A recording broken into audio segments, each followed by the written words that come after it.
네, 올 들어 큰 폭의 조정을 보였던 뉴욕 증시 주가가 너무 많이 떨어진 걸까요?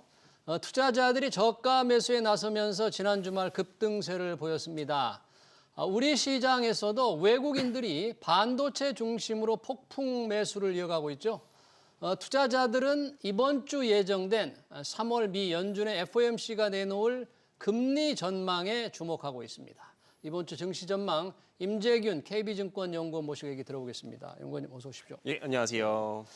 자, 미국 시장은 경기 침체 우려 때문에 주가가 전반적으로 약했고 트럼프 대통령의 관세 발언 때문에 등락을 거듭했는데 주말에 갑자기 주가가 큰 폭으로 오른 이유 뭔가 좀 분위기가 좀 바뀐 겁니까? 어떤 변수가 있었어요? 뭐 일단은 미국 증시가 단기간에 좀 빠르게 하락을 했습니다. 사실 최근 뭐 1, 2주 전까지만 하더라도 미국 증시 같은 경우가 계속 큰 폭으로 상승을 하면서 좀 밸류에이션 부담이 존재를 했습니다만 예. 사실 이 밸류에이션 부담을 제외를 하면은 미국 증시가 하락할 재료는 없다라고 하다 보니까 계속 매수세가 들어가면서 하루하루 이제 계속 최고가를 경신을 했었는데요. 예. 이러는 가운데 이제 트럼프 대통령이 생각보다 좀 강경하게 관세 정책을 부과를 하다 보니까는 이런 관세 정책이 미국 증시의 차익 실현의 기회로 좀 활용된 게 아닌가라고 생각을 하고 있고 지난주에 이제 금요일에 미국 증시가 큰 폭으로 좀 반등을 한 거는 또 트럼프 대통령도 최근에 조금 여러 가지 미국 증시의 조정이라던가 경기 침체에 대한 우려로 인해서 관세 정책에 대해서 좀 새로운 발언을 하지 않았기 때문이라고 보고 있습니다. 네. 실제로 이제 미국 재무부 발시트 재무장관이라던가 트럼프 입장에서는 뭐 미국 증시 하락하는 거에 대해서 신경을 쓰지 않는다라고 발언을 하고 있는데 네. 사실은 진짜로 신경을 쓰지 않는다라면 이런 발언조차 하지 않겠죠. 아, 그래요? 근데 이런 발언을 하는 것 자체가 굉장히 신경을 쓰고 있다. 그러다 보니까는 향후에 트럼프의 관세 정책이 추가적으로 더 강하게 나가기엔 어렵다라는 전망이 좀 나오다 보니까는 미국 증시가 큰 폭으로 반등한 상황이다라고 저는 보고 있습니다. 예. 동시에 주식 시장에 그동안 좀 짓눌렀던 게 미국의 인플레이션, 또 다른 경기 침체 우려였는데 여전히 그 미시간 대학교에서 발표하는 집계하는 거잖아요. 3월 소비자 심리 지수. 소비자 심리 지수는 조금 안 좋은 것 같아요. 그렇다고 해서 이게 우리가 걱정하는 경기 침체, 스태그플레이션까지 갈 정도로 좀 봐야 합니까? 뭐 일단은 미시간대에서 소비자 심리 지수를 보면은 굉장히 큰 폭으로 하락을 했습니다. 예. 그러다 보니까는 경기 둔화 우려가 굉장히 높아진 상황인 거고, 근데 이거는 진짜 말 그대로 소비자들의 심리인 거죠. 심리. 네, 심리인 겁니다. 이게 진짜 실물 경제가 안 좋아지고 있구나라기보다는 향후에 안 좋아질 수 있구나라는 좀 이런 선행 지표로 활용될 수 있는 상황이다라고 예. 보시면 될 것 같고요. 근데 이렇게 심리가 안 좋으면 안 좋을수록 사실은 트럼프 대통령 입장에서도 그 관세 정책을 굉장히 강하게 밀고 가기에는 부담이 된다. 왜 그러냐면은 미국의 그 어떠한 대통령도 미국 경제를 침체로 만들고 싶어하는 대통령은 없을 겁니다. 뭐 당장 연임 가능성에 대해서도 굉장히 확률 자체가 떨어질 수밖에 없는 거죠.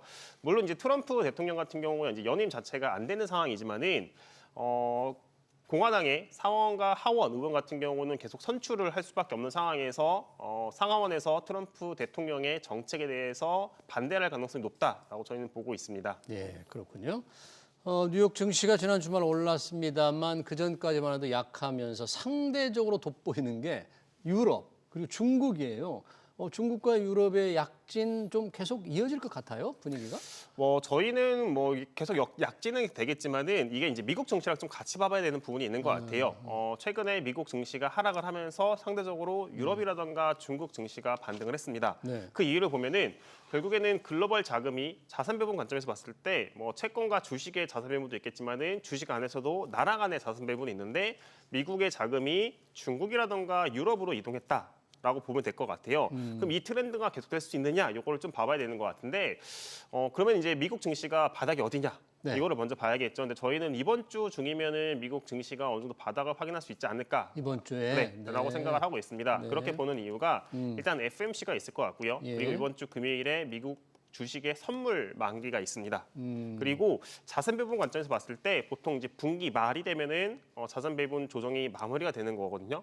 근데 지금 3월 중순, 이제 3월 말, 1분기 말 자체가 2주가량 남은 상황이기 때문에 미국 증시의 조정은 거의 마무리가 되고 있는 게 아닌가. 진짜 바닥이야 이제 지나고 나봐야 알겠지만은 바닥에 근접한 상황이다라고 보시면 될 것 같고 그렇다면은 미국은 반등 가능성이 높다.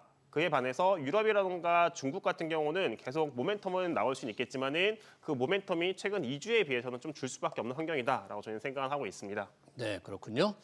증시 얘기 좀 들어봤고요. 관심 있는 게 지금 미국의 금리 전망, 특히 채권 시장입니다. 그동안 채권금리 참 많이 올랐는데 최근 조금씩 떨어지면서 2년물 국채 금리는 한때 이 4% 밑으로 떨어지기도 했다는데 이 채권 투자자들 금리 지금 보면 뭔가 조금 상당히 평가 이익이 많이 늘고 있을 것 같아요. 지금 동향이 어때요, 미국? 네, 말씀하신 것처럼 금리가 최근 들어서 좀 하락을 하다 보니까는 평가 이익이 발생을 하고 있습니다. 네. 거기에 플러스 이제 미 국채에 투자하신 개인, 국내 투자분들 같은 경우는 이 채권의 평가 이익뿐만 아니라 이제 환율 같은 경우도 1,450원 뭐 내외에서 계속 등락을 하다 보니까는 조금 이제 환율을 낮게 조금 낮을 때 투자하신 분들 입장에서는 환차익까지 발생한 상황인데요. 저희는 그럼 이게 앞으로 미국채 금리가 계속 내려가느냐라고 네. 봤을 때 투자를 저희는 계속 지금 할 만하냐? 네. 예, 어떻습니까? 저희는 지금은 일단은 좀 비중을 줄이는 게 낫지 않나. 차익 실현을 하고 나서 기회를 다시 보는 게 적절하지 않나라고 좀 보고 있습니다. 왜 그런가요? 왜 그러냐면은 금리가 하락한 이유를 좀 먼저 봐야 될 것 같아요. 미국채 금리가 하락한 이유가 보면은 결국에는 미국의 경기 침체 우려가 높아지면서 연준이 빠르게 인하할 수 있지 않겠느냐라는 이런 기대 때문에 미국채 금리가 하락을 했는데 앞서서 말씀드린 것처럼 미국 트럼프 대통령 입장에서 미국 경제가 침체로 가는 거는 원하지 않는다. 그렇다면은 침체 가능성이 높아지면 높아질수록 최근에 경기 침체 우려가 높아졌던 원인인 관세 정책은 점점 약화가 될 수밖에 없습니다. 네. 그러면은 오히려 미국채 금리가 반등할 가능성이 훨씬 높다라고 저희는 보고 있고요. 오히려 이제 미국채 10년물 기준으로 했을 때 4.5% 정도가 되면은 그때 매수로 접근하는 게 훨씬 더 적절한 전략이다. 4.5%, 지금 4.3% 됩니까? 예, 10년물? 맞습니다. 네. 그럼 4.5%가 오를 가능성이 있으니까 지금은 조금 채권 투자 비중을 줄이면서 네. 4.5% 정도 되면 투자를 하는 게 좋겠다. 네, 맞습니다. 네, 그런 이제 예상대로 되면 좋을 것 같은데 연준의 금리 인하가 결국 영향을 미칠 텐데 이번 이제 FOMC가 이번 주 예정이 돼 있잖아요. 뭐 이번 주는 뭐 금리 기준금리 이제 동결이 거의 확실한 전망이 많아요. 그러나 점도표도 나올 테고 파월 의장 얘기도 나올 텐데 어떻게 지금 예상을 할 수 있어요? 네, 뭐 말씀 주신 것처럼 이번 주에 있는 FMC에서는 뭐 금리 변동은 없을 거라고 보고 있습니다. 만장일치 동결로 보고 있고요. 미국 경제가 여전히 강한 상황에서 뭐 경기 침체 우려가 높아지긴 했지만은 실물 경제 같은 경우 여전히 강한 상황에서 관세 정책의 효과를 좀 확인할 필요가 있기 때문에 연준 입장에서는 굳이 금리의 인하를 추가적으로 할 필요가 전혀 없다라고 예. 보고 있고 예. 그럼 점도표를 좀 봐봐야 되는 것 같은데 점도표. 예, 네. 점도표라는 게 이제 연준의 총 19분의 연준 위원들이 계시는데 네. 그 분들이 각각으로 생각하는 점들입니다. 올해 말에 미국의 기준금리가 어떨지를 이제 예상을 하는 거고 한 분 한 분이 점을 찍어서 이제 점도표라고 하는데 저희가 이제 보통 연준에 뭐 공식적으로 2차례 인하를 전망하고 있다 이런 것들이 중간값입니다. 그러니까 총 19개의 점이 있으니까 10번째 점을 연준의 공식적인 의견이다라고 하는데 지난 12월 FOMC에서는 올해 추가 2차례 인하 전망을 했습니다. 예. 저희는 이거는 유지될 거라고 보고 있어요. 왜 두 그러냐- 차례 인하 전망은 유지될 거다. 네, 왜 그러냐면은 요 점들을 잘 보시면은 그러니까 2번 인하를 전망하시는 분들이 총 10분이 있습니다. 네. 그러면은 위에서부터 동결 1분, 한 차례 인하 3분, 그리고 2차례 인하가 10분인 거죠. 예. 그러면은 2차례에서 많아지거나 적어지려면은 5분의 점들이 움직여야 돼요. 근데 연준위원들이 계속 말씀하신 게 미국 경기는 강하다. 그리고 우리는 정책의 변화가 많기 때문에 이 효과를 확인할 시간이 필요하다. 라고 하는 것들을 보면은 한두 개의 점들은 움직일 수 있겠지만은 5개의 점이 움직인다라고 하기에는 사실은 굉장히 미국 경기가 크게 흔들리는 상황이 아니기 때문에 저희는 동결 전망을 생각을 하고 2차례 인하 2차례 유지할 거다. 인하가 유지될 거로 생각을 하고 있고 좀 확인을 해봐야 되는 거는 QT의 감속 혹은 일시적인 정지 이 부분이 이번 FOMC에서 나올 수 있는 상황이다. 양적 완화 문제.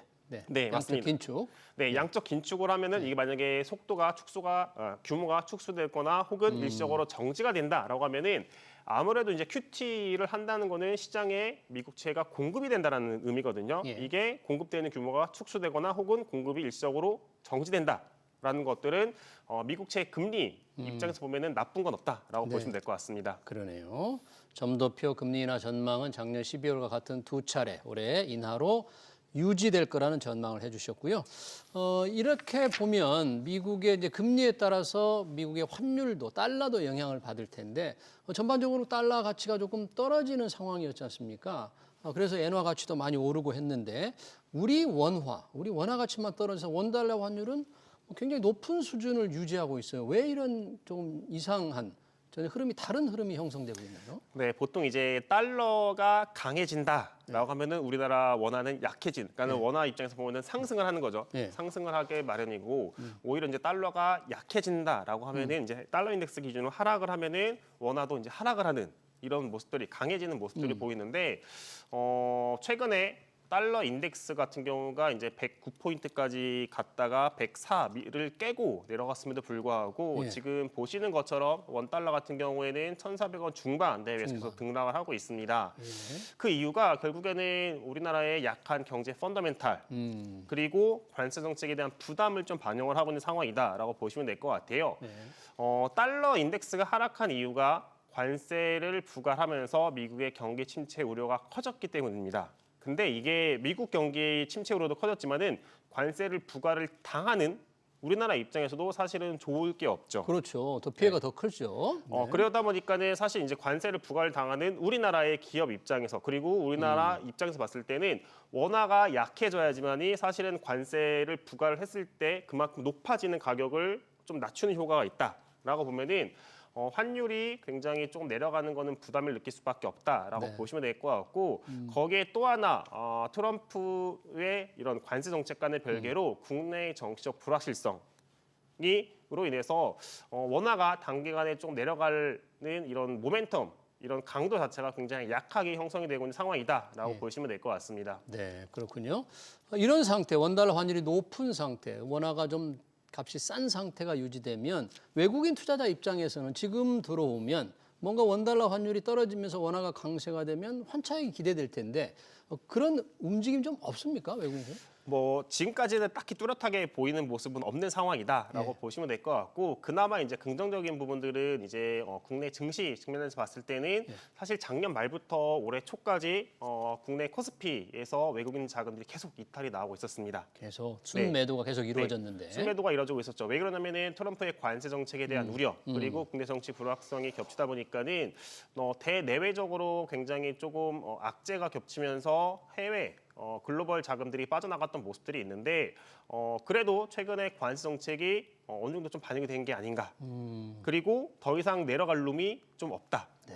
많이 이제 내려가다 보니까는 밸류에이션 관점에서 봤을 때는 거의 이 정도면은 바닥으로 온 게 아닌가. 상승 모멘텀 자체가 크진 않지만은 그렇다고 내려갈 수 있는 하락 재료도 많이 없다라는 점들이 최근에 국내 증시를 끌고 올라가게 만든 모멘텀으로 작용을 했다라고 보시면 될 것 같고 그러다 보니까는 환율을 기대하면서 사실은 외국인 자금이 신규로 유입되는 이런 강도는 크진 않겠지만은 그렇다고 추가적으로 나갈 수 있는 이런 재료도 딱히 없는 상황이다라고 보시면 될 것 같습니다. 오늘 외국인들이 정말 제가 폭풍 매수라는 표현을 썼는데 상당히 많은 순매수 기록을 한 거는 특별한 변화가 있었습니까? 아니면 이제 조금 들어와도 되겠다 이렇게 외국인들이 조금 입장을 바꾸는 걸까요? 두 개다로 보시면 될 것 같아요. 일단 첫 번째가 이제 주말 사이에 트럼프 대통령이 새로운 관세 정책에 대한 이런 언급이 없다 보니까는 언급이 없었으니까. 네, 그러다 보니까는 이제 관세 정책을 했을 때 사실은 우리나라 입장에서는 좋을 게 없거든요. 왜 그러냐면은 일단은 관세를 부과했을 때 가장 강경하게 부과하는 나라는 중국입니다.